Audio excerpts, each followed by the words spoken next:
Hi, everybody. Welcome to Reverse the Verse Live Game Dev Edition. We're back in LA. I'm your host, content manager for global video production, Jared Huckabee, and we're doing something we haven't done in a while. How long has it been since you've been here on RTV? Has it been like maybe 3 or 4 months?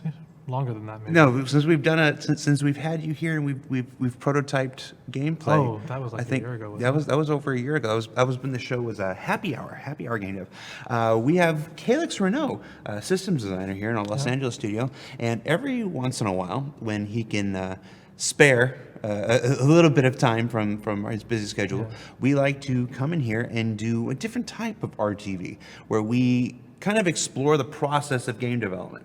Now, Star Citizen as a whole is probably your single best resource for behind the scenes of how game development works, between ATV and calling all devs and RTV and happy hour and 10 for the chairman and bug smashers and lore makers and stuff like that. We like to joke that by the time all is said and done, if you've been watching all the Star Citizen's content from beginning to end, you'll have a 300 level class degree in game development. This is one of those types of shows where we are going to, well, why don't you tell us what we're going to do today, Calix?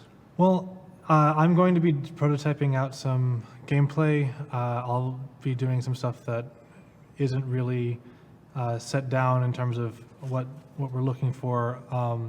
So we have this notion of research in the game, and there are some designs for how that would work. And today I'm going to explore in prototype form one of my designs for it. This is all very tentative, of course, and not indicative of what we're going to have. But it's more the fact that, like, I've been thinking about what the gameplay for that could be, and wanted to play with it, wanted to try it. And so why not prototype it? It's the easiest way to know.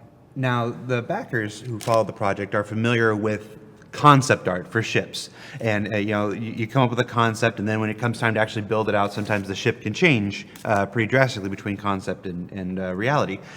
Even in subscribers who have access to the subscriber vault can even see different concepts for the same ship, drastically different concepts. In much the same way, designers concept different game systems. That maybe research will work this way, and then maybe a different system designer will go, maybe research will work this way. Yeah. So for the ship design, a lot of the concept level design happens in white box. And well, let's put it into engine and actually walk around the place, see what it feels like. This actually is probably better described as design concepting, because even though I'm making a prototype, but it's I don't have a fixed design that I'm working from. I'm kind of making it up as I go, and so we're just going to see what we end up with. And perhaps your most famous version of this was Grabby Hands. Way back when. That led to that was the beginnings of what would become eventually the interaction system, which looks nothing like the thing that we made originally, but gave us a place to try out a bunch of ideas, see the things that we wanted to achieve, see the ways that those things conflict with each other, given like actual use cases, and start to have a better understanding when we go to actually make the full finalized design of what is the problem we're solving. Gotcha. So while the DNA of Grabby Hands can be seen in today's interaction system, the 1-1 look of it is obviously very different. What we're going to be doing today is similar prototyping of a potential research gameplay. It's not to say that this is what it will be when it makes it into the game, but who knows, some aspect of this may influence, may impact whatever the eventual design is. It may, at the very least, serve as inspiration for things we do or don't want to see, the types of interactions that we want to see the player doing or not doing, and it's also actually kind of a test bed for some of the new UI tech that we have that lets me make screens and alter those much faster than before.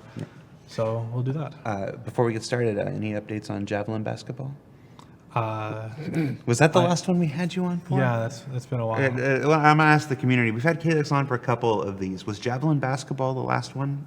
One of you guys can I'm pretty check sure. the YouTube. I looked into I don't. doing the air hockey one, but I couldn't. right. I couldn't spare enough time. No, for it. we did try to do one of these for air hockey for a while, didn't we? Yeah, I forgot thinking of about that. but I forgot about that. something to come back to. Yeah, it's amazing. For all of these that we do, for every week is an RTV, 52 a year, it's well, 50 about. There are, for all 50 that we actually do, there are probably another 50 that we attempt to do, that we attempt to prototype, that we attempt to get approved, that we attempt to see if we can make work and never see the light of day. That air hockey was one of them. All right, so let's go to the lumberyard, and we can see our lumberyard, and we're here in our format made famous by Bug Smashers. Yeah. Hi, Mark. Hanging out in the aero view. We are the Bug Smashers today. So you're in the air hangar. Lots of reflections. Interesting. Whoa! Is that the glass sheeter going crazy? Yeah, this is just a build that I pulled over to this computer, so I'm not 100% sure of the state of this, but Yeah. we'll look at this wall. This wall's nice. Okay. So I have started this a little bit because there's a lot to do for this idea. Just as a basic overview of what I'm going to approach for this is the idea is that you'll have some artifact or sample or thing that you bring over to your research station, and you'll put it in the box, and from there you will begin the process of probing it, performing tests on it, attempting to find out its secrets. So to serve in as those secrets is basically a form of like mastermind, as the classic game of like, well, I'm going to try a bunch of things, and find out how close I am, and sort of try to iterate my way towards a solution. I preferred Guess Who, but Mastermind was cool. I don't actually know that one. I'll have to try it. You don't know Guess Who? I don't know. Do you have red hair? No, and you put down everybody that has red hair. Oh, it's I Spy kind of Is deal? your person wearing glasses? You 20 never played questions. Guess. Do I have that wrong? Was the name of the game not Guess Who? I don't remember. All right. So, to assist in this, I wanted to also that's not the end of the design. I wanted to have it so that We made it. It's done. Here you yeah. go. Once you've determined what the secret code is, that you then need to figure out how to achieve it. I like puzzles that have multiple tiers to the interaction. So this is an example of one of these. So we have 4 inputs here that get shuffled as indicated by the lines, and one of them gets overwritten by, in this, the color white. And I'm going to represent the different values of the sequence with various colors. Ultimately, we would also use various shapes. Colors are easiest to iterate through because I don't need to actually make the shapes, so I'll use that for now. Did you make that circle and square? I did. It's very impressive. I know, thank you. Have you had any formal 3D art training? Actually, a little bit. Actually, Sadly. you do have that sculpting, the sculpting clay and stuff on your desk that I see you often. So what I'm going to be making right now will take, you'll select a sequence of 4, and they will alter the previous state and iterate forward. So it looks like this one ends up with white, all whites actually. So that this will end up with all whites. So I'll have to create a results screen and a control screen in order to alter the state of these. I don't have the other test types currently, so I can take input as to what that should be. So for the result screen, So this is DataForge here. this is DataForge, and Talked a lot about DataForge over the years. actually, let me bring in the control screen, which I have started. And somebody was asking, why did you start ahead of time? It's because we only have an hour. Yeah, this And is... very few game systems can be done. Also, the tools that I'm using are new, and so they're not as fast as they could be, and so there's a lot of just busy work in terms of the way that I need to solve the problem now. That's right. You were actually talking right before we started the show that one of the tools that you needed was in the absolute latest build, and this build is from yesterday, so it doesn't have the thing that you were looking for. So I've made a thing where you can select which one it is, and you'll see very quickly why I started this ahead of time, because I've only done the selectable colors for this, and I forgot brown, so I'll have to add that. And I'll show you what that process looks like. Let me see. One of the nice things that we have, I think we mentioned it recently, was the a live update feature, which I will go ahead and cover the screen with, so hold on. You make a change in Data Forge and it's updated live inside the client. Yeah, so I need to get the canvas, which should be not in entities, but down in UI building blocks. And I've made the research control screen. So this is that thing, and this is each of those, and I have 100 different things happening on it. Like, yeah, so that, You made all these before we started the show. yeah, there is just a certain amount of rote input required. I didn't want to spend the whole time. So you're literally just doing data that. entry and data. This is the data entry stream. Yeah. So, as an example, I would, and we don't have the ability to copy and paste in bulk right now. So this is what that data entry looks like. So it's going to be as exciting as this. Although, I mean, frankly, that would have taken a lot longer. It's if I had to go through Flash to achieve. Even as long as this will take, this is drastically improved to how it's been. And then I'll just do that real quick. I said quick, but that was a lie. It's going to take a second. So part of the idea with doing it this way is that I want to be able to tie research in with the game at large, if that makes sense. Mm-hmm. Like, this shouldn't be its own corner of everything. It should tie into the actual state of the universe. And so the idea for that is, as mentioned, like, you start off with samples that you might get from PlanetSide or derelicts or things like that, and that's. Let's ask chat. What sample? What are we going to be researching? Okay, what did we find on an alien planet today? We don't have votes set up like we have in the past. I just want to see some options in Twitch chat, and I will pick out whichever one tickles my fancy, as it were. What did we find on an alien planet?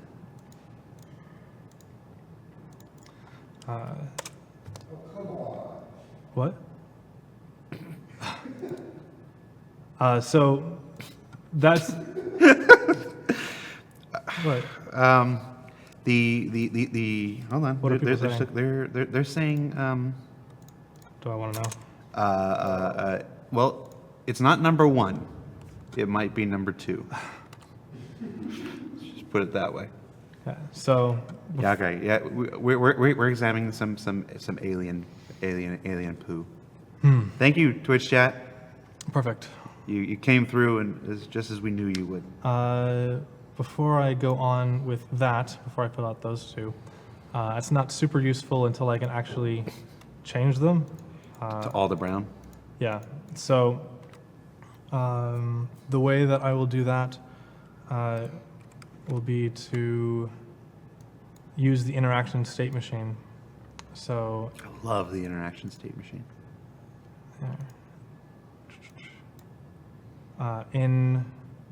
This is the select screen, that's correct. In here, we've got okay.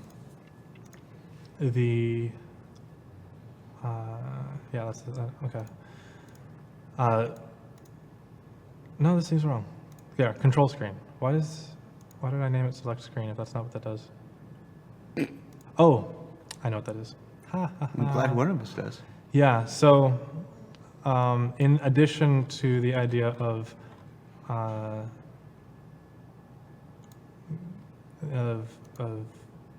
picking out, like doing the puzzle, I really like what was done with mining, and I like the whole aspect of like searching for the valuable bit of the thing.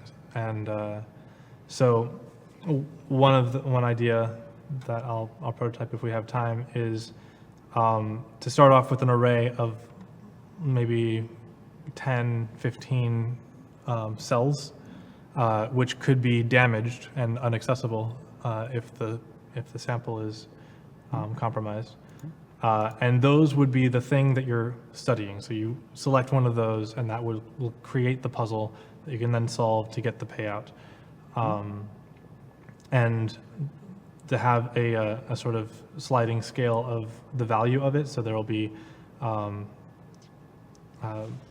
positions of high value in it, and if you find a high value one, you'll know that one of the nearby cells are likely of high value. It'll interpolate between them. High value poo. Yeah, well, high value information about this poo. Oh yeah. You'll everything about where they've been. This is a creature that eats everything and can digest nothing. So there could be all kinds of interesting things inside this poo. This is very And good to my superiors, who I sold the concept of this show to, and said, yes, we are doing a show about alien poo now. Yeah, that's just I how. look forward to your meeting That's this just how it afternoon. goes. All right, so we are about a third of the way through the show, by the way. In case you're Yeah, see, that's why I was so worried about this. It's all right. So, for example, we'll need to do track 1 red. This will be sendable, and then we're not going to make it all the way through, Yeah. but Sorry, one of the reasons I like doing the show, you keep working, I'm going to talk for a second. One of the reasons I like doing shows like this is because this is the kind of thing that, and this isn't to throw shade at EA or Activision or anybody else. This is a show that no other game developer would ever do. It's, like I said, when we make the joke about all of our programming, if you watch everything from start to finish, you have a low-level degree in game development. I'm only saying that partially in jest.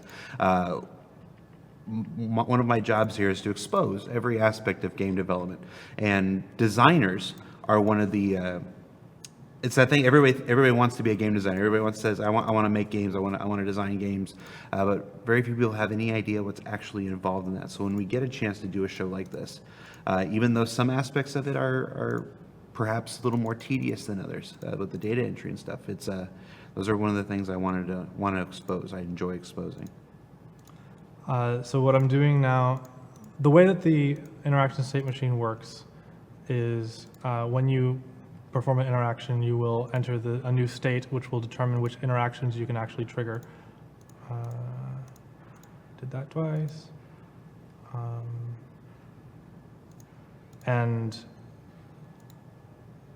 That's annoying.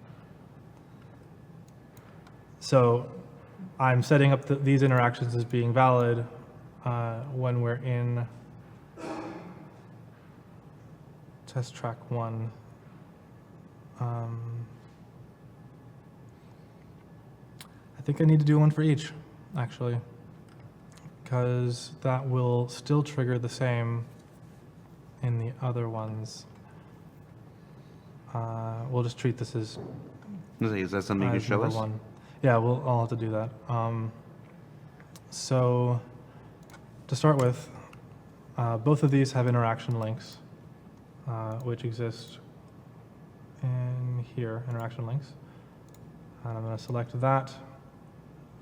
And on trigger red, I need to give it an interaction to set red.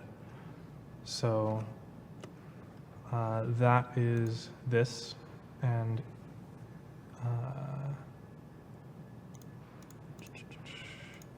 here we have the default state currently is white. I need to create red. I don't actually have that. So that exists in, that's the control screen, result screen, and test screen. So let's go find the test screen in the navigator. And I'm going to use inheritance. This is the only way that this is even vaguely possible to make just essentially a duplicate of this. And I'll make some small changes to it. So I'm going to switch. Actually, that should trigger red. And then in here,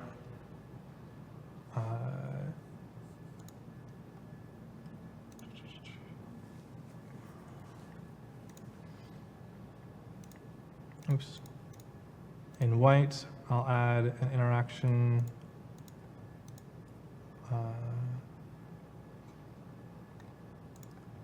that I haven't added yet because it's hard to talk while I don't normally talk while I do this. So. No, it's it's one of the things that are most impressive about game streamers. You know, people who stream on Twitch professionally, and as you know, it's the ability to talk and do something at the same time is undervalued in so many ways.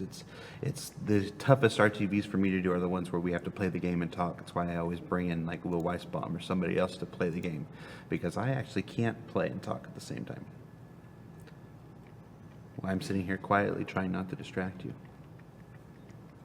Mm-hmm. Oh, obviously. Okay. Obviously. What's obviously? So I was trying to figure out which state to go to, and I've set it 6 times, trigger red. So that'll bring us into this state, at which point we want to be able to go back by trigger white, which I haven't added yet either. Riveting, I'm sure.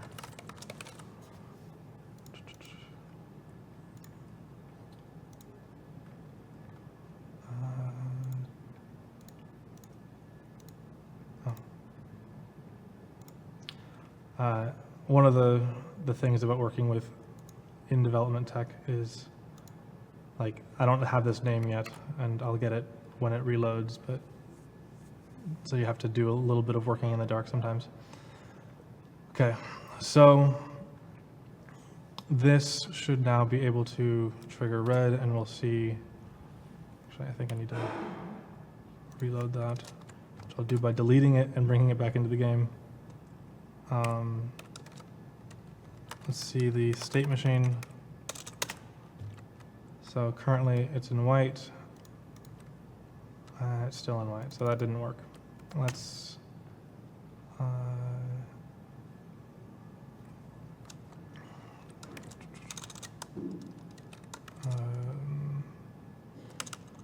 I forget what it is. Hold on.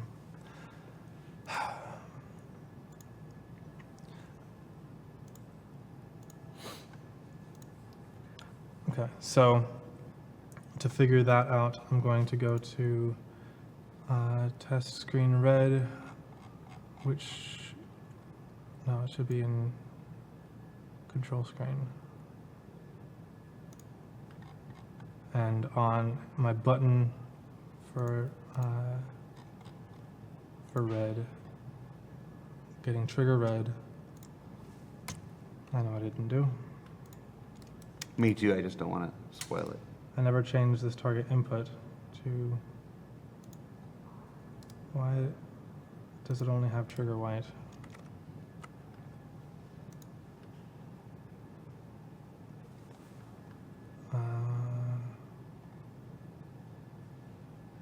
in the current state that we're in, actually let me confirm which one that was.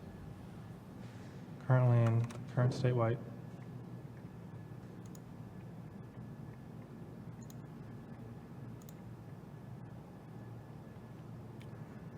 Trigger red should be an option.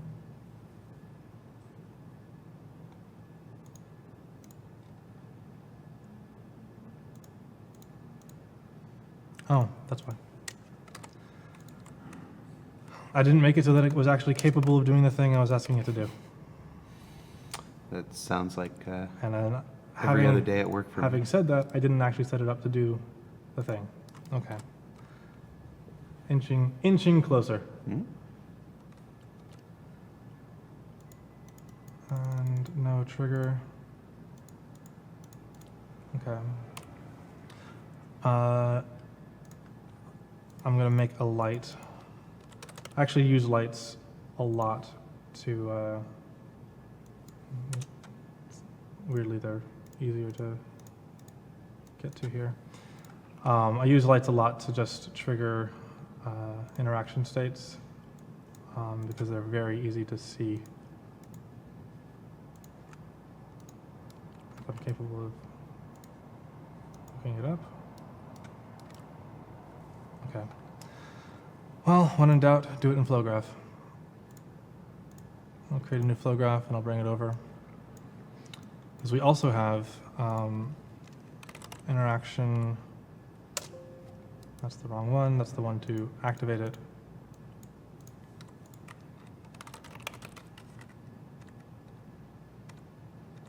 Is interaction activated?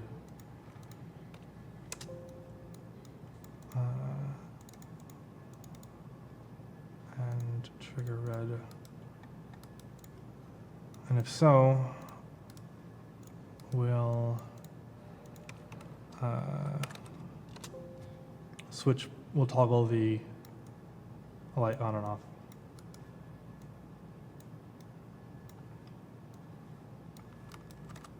Let's see what that does.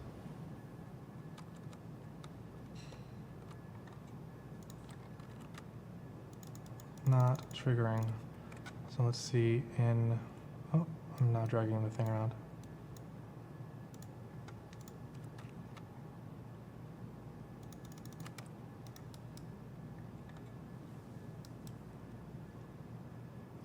It does not receiving that interaction. This is going as well as we hope. No, it's don't feel bad at all about this. This is exactly what I wanted to showcase anyway. This is game development. People often wonder why developing games takes as long as it does, why it needs 50, 60, 70, 100, 200, 300 people, why we make something and think it works and put it out into testing and then find out it doesn't work, and we're illustrating plenty. Yeah, must be fun. We've had plenty of very entertaining RTVs in the past. This one's more informational. It's okay. You're doing great. If I knew any way to help you, I would, but I don't. Okay, so it still doesn't have the interaction listed, which is weird, but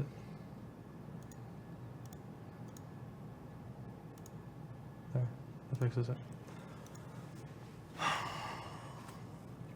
See, I didn't think that I would run into problems this early. Do we ever? I expected there to be problems, but I expected to actually have the thing happen first. So this is boring. Let's not do this. Okay. I'm going to trigger that on. I can make a little test debug button on here that will have it change its state, and then we could at least play out what should happen. And so even if we can't actually run the system yet, so to do that. In main, I have red, and I need to alter the UI graph. So there's a connecting piece that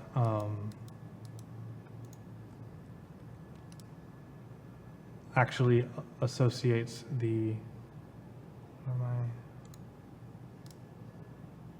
component, building block component. And this is test screen red, and when we're in the red state, we want to use that. And then I want to actually do the thing I just said and make it so that you can ever actually reach that point in the world. So I made this run test button, which is apparently very premature because we're not going to make it to that. And instead of doing set state to test status run test, I'm going to do main red. And good news, it didn't work. One of the questions in the chat says, how much freedom does Calix have in doing things like this? Is there normally a design brief meeting? This is for somebody who probably wasn't here at the beginning. Nope, this is Calix running rogue. This is him exploring how he thinks a potential system should work. Like as a concept, similar to how we do different concepts for different spaceships. And this is also like something that I'm doing for RTV. Like I would normally have something a bit fuller before showing it off. So I think I need to restart this. Okay. Do you regret ever doing me a favor now? I regret many things.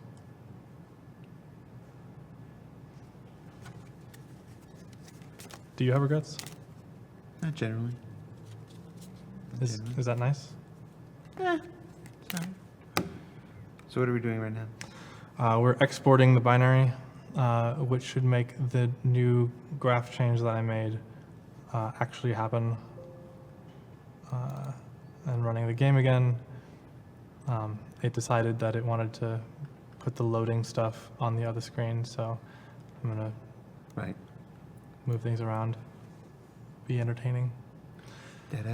Are there any questions that we can actually talk about while I'm flailing? You're doing fine, man. Questions? Cold is finally gone? Yes, I have a slight persistent cough, but the problem with calling all devs is that it's actually shot several days before and whatnot. So people, I've been fine since last week. It's just you just saw the calling all devs that was shot when I was sick. So.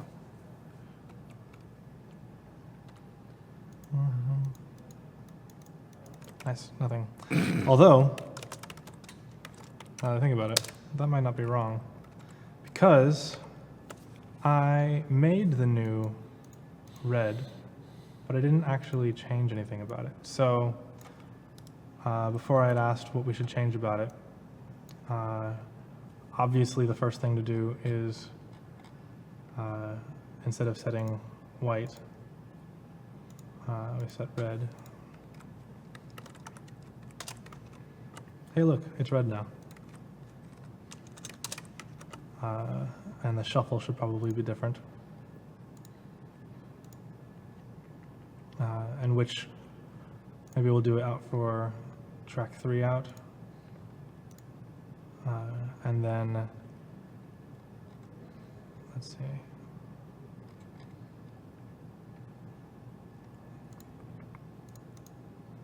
Any info? Anything people want? No, they're asking questions that are outside your purview. Okay. I'm gonna make line 2 connect to this, so that'll be 250. As I conveniently picked multiples of 250. Line 4, maybe 500. Line 3 is fine. Let's change line 1 to be 750. So there, now we have a new thing, right? And to switch between the two, I'll make a new button to test that out.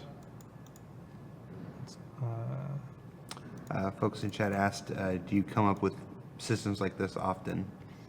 All the time, and it takes a great deal of personal effort not to make them constantly. Fortunately, they're time consuming and my time is not usually free, so I end up just working on what I'm supposed to. But yeah, I actually really love doing this. It's just a lot harder to do in front of everybody.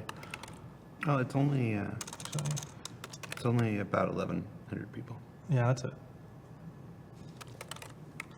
right now. It'll be like 20 or 30,000 on YouTube though. Okay. So now you can switch between the two. And if I got the interaction state machine bit working, you'd be able to do that from here. So that's something to look forward to. Also, I forgot that these are separate screens, which is why the red has that. Anyway. And so now it can be a little bit clearer that the idea is that, like in this case, you end up with just white again.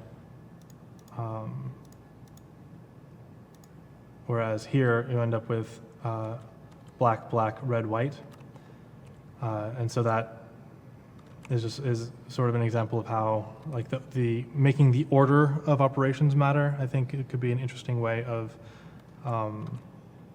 expanding on the puzzle, basically, because also one of the nice things about that is that if we ended up doing things like making the data that comes out of this like of a certain tier, like I don't know, maybe you can sell this data to science vendors and that research data will move you towards some like global goal, right? That'll create some event to trigger. And that can in turn result in more of these science module test processes to be created, at which point new puzzles can be solved. So there could be some that you would only be able to solve up to 80%, and you just have to accept that you're incapable of solving this puzzle and take a lower buyout or whatever, as a way to like scale things over time for a given player's experience. I would also want to set it up so that the colors would correlate to like real properties of the thing. So like electric objects or objects that are conductive for electricity, things that you see glowing, I don't know, would frequently be blue, green, or white included in their sequence. So you'd have an idea of where to start with that. For the people who have just joined us, we explained what we were trying to do at the beginning. You want to give us a dime store recap on? Well, I'm currently just surprised that it didn't not work. It just worked differently than I thought. So, hey. Your light just turned off, didn't it? Yeah. So I set up something different than I thought I did. But it's not broken. That's fine. One of the questions from chat is, do you usually just jump into the engine and start bumping around, or do you actually like, write the stuff out first before? I'll write stuff out. I have the notebook that this came out of, which I don't. You should count. It's just a bunch of like random sketching of like the idea that's illegible, completely incomprehensible. But I basically tried it out a couple of times, and like one of the outcomes. Let's do this camera, JD, so he can see it. Oh, you just switched. Where'd you go? That's fine. No, I was gonna. Okay. There you you're go. Gonna So one of the ideas was to have, on top of being able to do this system of select 4 sequence types to figure out what the outcome is, that an additional level of complexity for higher tier puzzles would be that your 4 actually duplicate. So it's running a sequence of those 4, and then running the first 2 of the sequence, the last 2 of the sequence, and then all those 4, and I end up with 8 numbers. So that's all very confusing until you start actually playing with it, and it makes it basically, now you're playing 3 games of Mastermind. So if this ever ended up being too easy, fear not. It can get way crazier. Why did it break? I saw the light on for a while. I'm going to set up because I only set up that interaction one direction. And in fact, probably doing it in the state machine is my mistake, because the state machine is not aware of what is happening outside of itself. I get that a lot. Yeah.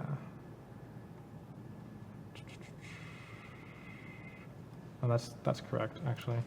It's the control screen one that needs to have the state machine lose its interactions.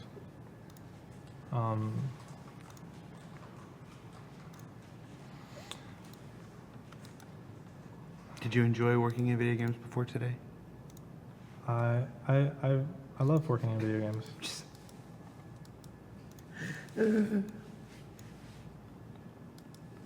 Why did that fail?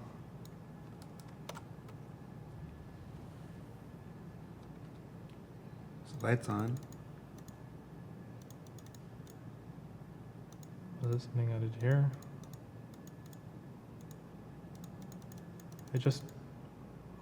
It triggered that time, but I don't know why. Magic. QA! Yeah, exactly. How'd you turn the light off just now? This thing ran, and I don't know why it failed to run earlier. So I think I'm going to disable all of these. And then there should be no requirements for which it is.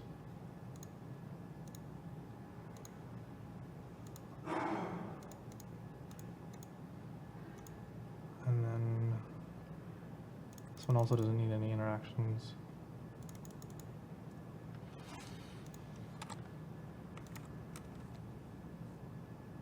Although I'll need to restart it.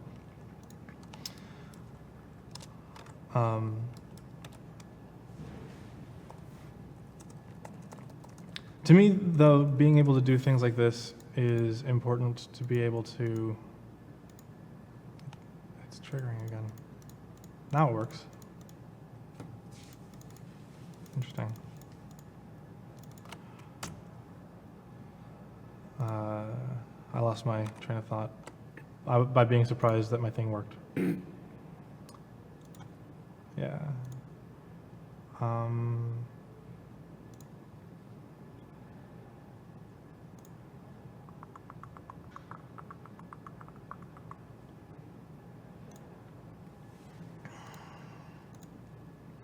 I've completely lost my train of thought. What am I doing? Let's talk to us about the gameplay situation where this specific mechanic would work. I know we touched a little bit on it before.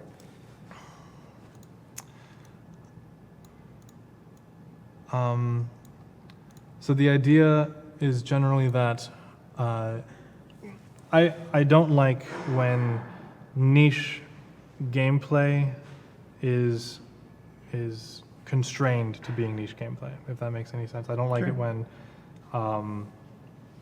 the thing that you're doing has no consequence outside of the thing that you're doing. So trade and mining is really great because it alters the economy. It alters where value is for pirates and people who are protecting things and protecting you from pirates, and also for the price of things in various areas. That the way that those things build on each other makes it compelling to me. So having this able to link into having artifacts that could be, or samples that could exist in distant regions of space that leads to exploration gameplay.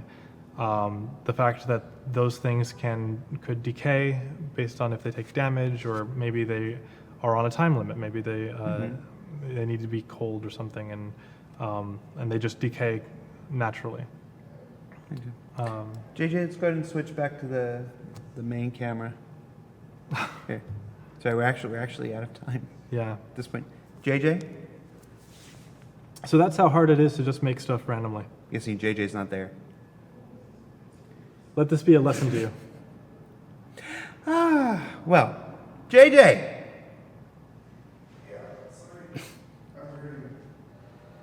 All right, well, we are, this is every once in a while, you get one of these. It's okay, though. You succeeded in showing not necessarily what I wanted to show, but kind of the secondary objective, which is that making games is not easy. Well, it also demonstrates like our new tech, a lot of the things that we're beginning to use, like contrasting how long every step of this took and how easily it broke. This is a massive improvement. And you can kind of tell that from, for instance, making the white module versus the red module, like that was added relatively painlessly, I think. And so taking advantage of our inheritance of DataForge, taking advantage of the live edit of our UI tool set, taking advantage of the interaction state in order to actually trigger data flow and game flow between random objects that I just tossed into the scene and made earlier today. Those are all of the most important foundational aspects of making Star Citizen be able to exist in the way that we want it to. Yeah. Now, we are wrapped up for today. We do have a couple housekeeping things that I'm being told to share with you and whatnot. We have another Calling All Devs that comes this Monday, just like it does every other Monday. CitizenCon tickets are, of course, still on sale. And last week, we have a follow-up to last week's OCS-themed Reverse the Verse. I'm being told that I can tell you that our intention is to go to Evocati. Evocati is the first wave PTU early next week. Of course, it's going to be dependent on when the build is ready and whatnot. But we are actively aiming towards early next week to get the first builds of 3.3 into the hands of our Evocati test flight. Something a little different that we're doing this time, because 3.3 is potentially our biggest patch yet. If you watched the OCS stream last week, you heard about how OCS is touching every single aspect of Star Citizen. Like things that have been in and untouched since 2.0 had to be revamped for the new object container streaming and stuff like that. So everything gets touched. Because of this, for the first time in our development, we are going out with 2 parallel PTU builds. There will be a 3.3 that has OCS and a 3.3 that does not have OCS. So when you hear about that next week, when that happens, you know that's coming. That's an effort for us to basically cover all our bases in figuring out where bugs exist in one and where bugs don't exist with other. It was a request by our development team, and we think, especially if you watched last week's RTV, the reasons for that are very, very apparent. So expect that, hopefully, early next week, 2 parallel 3.3 builds coming to Evocati next week, and then, of course, to PTU, and then, of course, towards our targeted release at CitizenCon. So, yeah. So that process is starting real soon. Calix. I think I figured it out. Yeah. So I do need to have, like, for instance, trigger 2 red, and that needs to be sendable and linkable, and trigger 2 white, sendable and linkable, and then I need to trigger. Oh wait, no, that's not going to work either. I mean, I got the white one working. I'm Charlie Brown and you're Lucy with a football. You know that? Because you can go back and forth. Oh, there you go. And I still have the light hooked up, so that's pretty. So actually, everything that we got around to trying to do is actually working at this point. It's Yeah, just and then as I far would as just we need got. I would need to do that to all of them now. Gotcha. So games take time. Games take time. We're renaming that episode. So finally, come back next week. You got questions about the Hammerhead? We got answers. Next week on RTV, we'll have the team working on the Hammerhead here to answer your questions live. So for Reverse the Verse Live, that's systems designer Calix Reneau. I'm content manager for global video production, Jared Huckabee, and we'll see you next week, everybody. Bye.